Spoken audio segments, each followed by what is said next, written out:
Start ಮಾಡೋಣ. So ಇವ್ರದ್ದು Nile full short ಇರೋದ್ರಿಂದ ಜಸ್ಟ್ ಒಂದು ಫೈಲ್ ಮಾಡಿಕೊಡೋಣ ಸಾಕು. ಓಕೆನಾ? ನೋಡಿ ಯಾವ ಥರ ಫೈಲ್ ಮಾಡಬೇಕು ಅಂತ ನಿಮ್ಗೆ ಲಾಸ್ಟ್ ವಿಡಿಯೋದಲ್ಲೇ ಹೇಳ್ಕೊಟ್ಟಿದ್ದು.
ನೋಡಿದ್ರಲ್ಲ ಫ್ರೆಂಡ್ಸ್, ಯಾವ ಥರ ಮೆನಿಕ್ಯೂರ್ ಮಾಡಬೇಕು ಅನ್ನೋದು.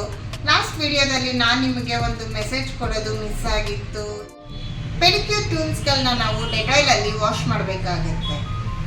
ಆಮೇಲೆ ಸ್ಕಿನ್ ಸ್ಟೆರಿಲೈಸರಲ್ಲಿ ಟೂಲ್ಸ್ಗಳನ್ನ ಸ್ಟೋರ್ ಮಾಡಬೇಕಾಗುತ್ತೆ. ಈ ಥರ ಸ್ಟೋರ್ ಮಾಡೋದ್ರಿಂದ ನಮಗೆ ಬ್ಯಾಕ್ಟೀರಿಯಾ ಇನ್ಫೆಕ್ಷನ್ಗಳಾಗಲ್ಲ, ಹೈಜಿನಿಕ್ ಮೇಂಟೈನ್ ಮಾಡ್ತೀವಿ. ಸೊ ಕಸ್ಟಮರ್ ಕೂಡ ಹ್ಯಾಪಿಯಾಗಿರ್ತಾರೆ. ಗೊತ್ತಾಯ್ತಲ್ಲ ಫ್ರೆಂಡ್ಸ್, ಯಾವ ಥರ ಟೂಲ್ಸ್ಗಳನ್ನ ಹೈಜಿನಿಕ್ ಆಗಿ ಮೇಂಟೈನ್ ಮಾಡಿ ಕಸ್ಟಮರ್ಗಳಿಗೆ ಸರ್ವಿಸ್ ಕೊಡಬೇಕು ಅನ್ನೋದು. ಸೊ ಕಮಿಂಗ್ ವಿಡಿಯೋದಲ್ಲಿ ನಾನು ನಿಮ್ಗೆ ಹೇಳ್ಕೊಡ್ತೀನಿ ವ್ಯಾಕ್ಸಿನ್ ಬಗ್ಗೆ. ಸೊ ಯಾರೆಲ್ಲ ನಮ್ಮ ಯೂಟ್ಯೂಬ್ ಚಾನಲ್ನ ಸಬ್ಸ್ಕ್ರೈಬ್ ಆಗಿಲ್ಲ